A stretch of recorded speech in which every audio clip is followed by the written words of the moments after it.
Assalamualaikum xalé yi man ma nga tuddu Malik Sen tay dem leena bëggon jangal ay misal yu am njëriñ lu xamni ñun ñepp ku ko déglu xalé ak mag di nga mënu jang lu am njëriñ ci lolu motax so leen xolé sama kanam ni amna ay verre yu bari verre yu ngeen gis ni lu nek am na njëriñ ci lum leen bëgg woon dégg ngeen motax xol leen fi xalé yi li lan la tonton li ab verre la ok li ab verre la lan mo nek ci biir verre bi tonton ndox wala ndox verre bi ak ndox bi moy misalé yalla so len xolé verre bi da set amul lu tilim ci biir lolu moy woné ni yalla da set amul dara lu tilim ci mom so len xolé wetu verre bobu xalé yi am nañ lan li lan la li aussi ab verre la tonton lan mo ci ndek ndox voilà ndox ba numu mel da wer est-ce que amna lu tilim dédé tonton lepp da set so len xolé ñaari verre yi mën nañ wax ni même ño nuro amul lu tilim ci biir verre yi lolu moy woné ni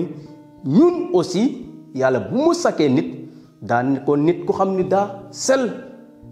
mais nit koku bu mu commencer di fen di saj di def lolu yépp lu ñu doon def lu mu doon def nonu moy bakar lolu mo tax ki nit bobu dunam daaji changer lan moko changer moy fen bi saj bi njaalo bi jow bi baña dégal yaayam papam lolu yépp lolu mo tax dunu nit ki daadi changer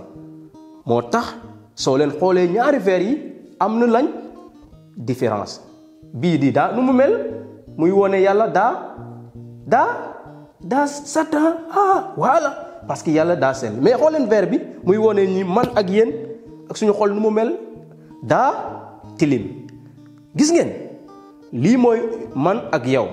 mais lolu yépp ñun bugg nañ mel ni comme yalla motax ñu daal di commencer di def lañ di daal di joxe asaka suñu gisé nit bu nek ci ciona ñu daal di jox ko xaliss motax ñu daal di dégal suñu papa lolu yépp pour mënu nurok yalla mais xol leen est-ce que ñun ba légui jëf yu baax yu ñu def yépp est-ce que nuro nak ak yalla dédé tonton bi légui ndox bi amul ben sopeleku parce que nekul jëf yu baax yu ñu def moy tax ñu nurok yalla mais pour ñu nurok ni yalla il faut ñu ubi suñu xol ku ñu wowe Yesu su duggé suñu buri xol leen bu baax xalé yi num koy def day changer suñu xol yi parce que Yesu moy sopil xolu nit amul kenen ci bir aduna amul lenen ci bir aduna mu lu mëna soppi xolu nit ku dul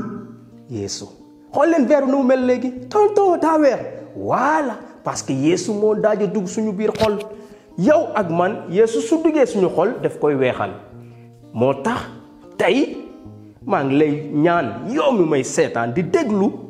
expérience yi ni c'est un misal yum leen di won ni sa yo ubé sa xol Yesu daf koy wéxal et su wéxé da ngay daadu nuroog ni yalla et so nuro ni yalla sa dunu dotul am lu ñuul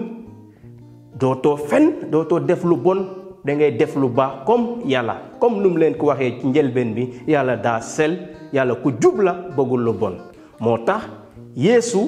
mo ngi leen di ñaan ngeen ubi seen xol fekkee bok ngeen melni yalla da di sel amen yalla leen barké ci benen yoon